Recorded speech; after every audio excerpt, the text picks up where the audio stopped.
Oi gente, tudo bem? Voltamos para mais uma aula de língua portuguesa e hoje nós vamos trabalhar com o uso dos porquês. Antes de começar a aula, eu queria lembrar vocês uma coisa.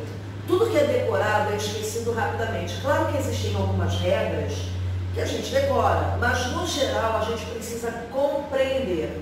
Então, se você olhar a parte da morfologia das palavras, você vai compreender muito melhor. Eu sempre falo para meus alunos, o que adianta você decorar e depois você esquece? É quando você precisar olhar de novo, ou escrever uma oração, uma redação, alguma coisa que tem essas palavras, vai ter que voltar lá para estudar tudo de novo.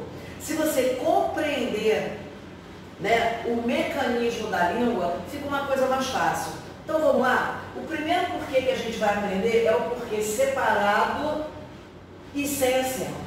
Bom, eu tenho alguns casos aqui para você perceber. O primeiro, ele é uma palavra interrogativa, é um advérbio interrogativo. Ele pode ser usado no início ou no meio da frase. De que forma, Eliane? Nas formas interrogativas, direta ou indireta.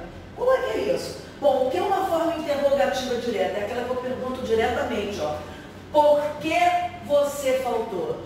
Né? Ó, por que você faltou? Então eu fiz uma pergunta direta, mas eu também posso perguntar sem perguntar. Olha só, não sei por que você faltou.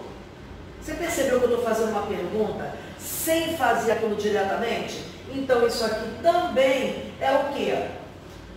É um advérbio interrogativo, né? É uma forma de perguntar, ok? O outro porquê separado, tá? É quando a gente vai ter uma preposição mais um pronome relativo.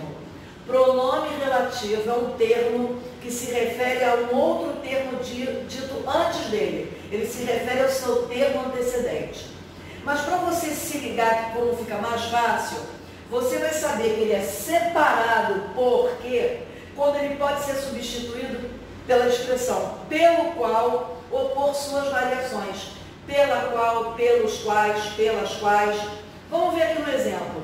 Eu digo assim, ó, a rua por que passei é perigosa, substituindo a rua pela qual passei é perigosa. Então, eu passei pela rua. Ó, o que está se referindo à palavra rua. Então, aqui eu tenho uma preposição e um pronome relativo. É só você substituir.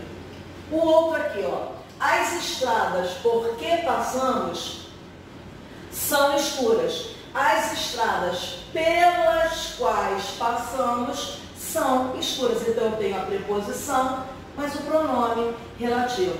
Se você entender o mecanismo, ó, fica muito mais fácil. Eu tenho o porquê separado e com acento. Qual é essa diferença?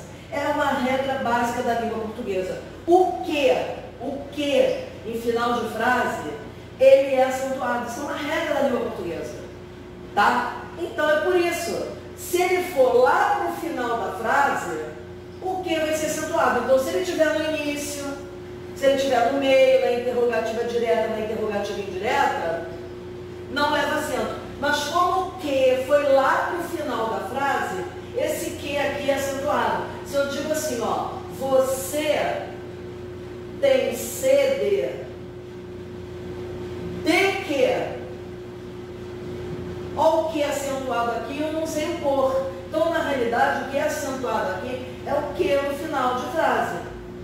Ok? Então, por isso ele vai receber o acento. Eu tenho um porquê junto e sem acento, que ele vai ser gramaticalmente, falando como classe gramatical, uma conjunção. O que é conjunção, Eliane? É um termo que une termos da oração ou orações, né? Que são frases com verbo. Então eu coloquei aqui, ó, faltou porque estava doente. Vamos colocar aqui um ele, faltou, até para facilitar para você entender a oração aqui, ó. Ele faltou porque estava doente. Eu tenho uma oração, eu tenho outra oração e está sendo unida pela palavra porquê.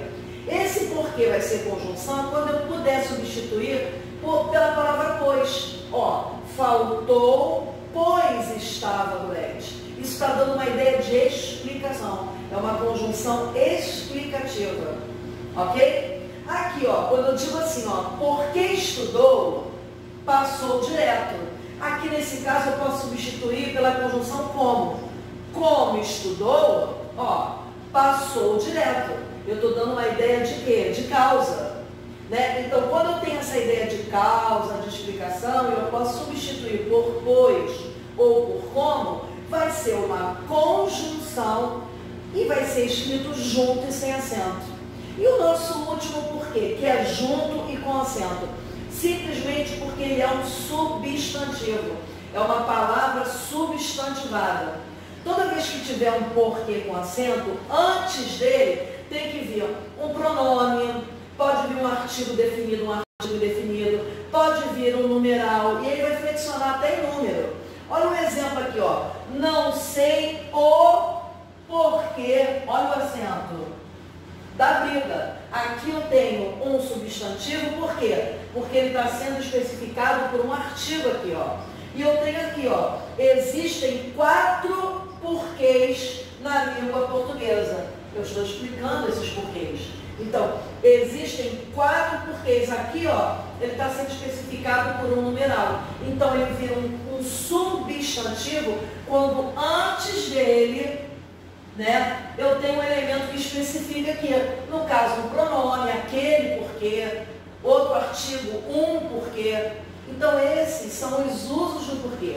Porquê separado, sem acento. Quando é um advérbio interrogativo, ele é usado no início da palavra ou no meio da palavra, interrogativa direta, interrogativa indireta.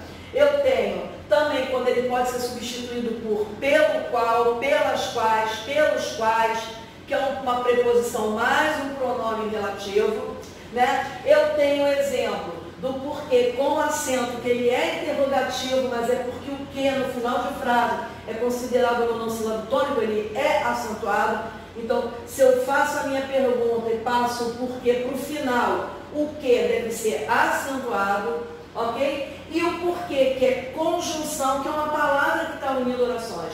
Então, essa palavra vai dar ideia de quê? Vai dar ideia de explicação, vai dar ideia de causa. E o meu último porquê, que é junto e com acento, que ele é uma palavra substantivada, ele é um substantivo.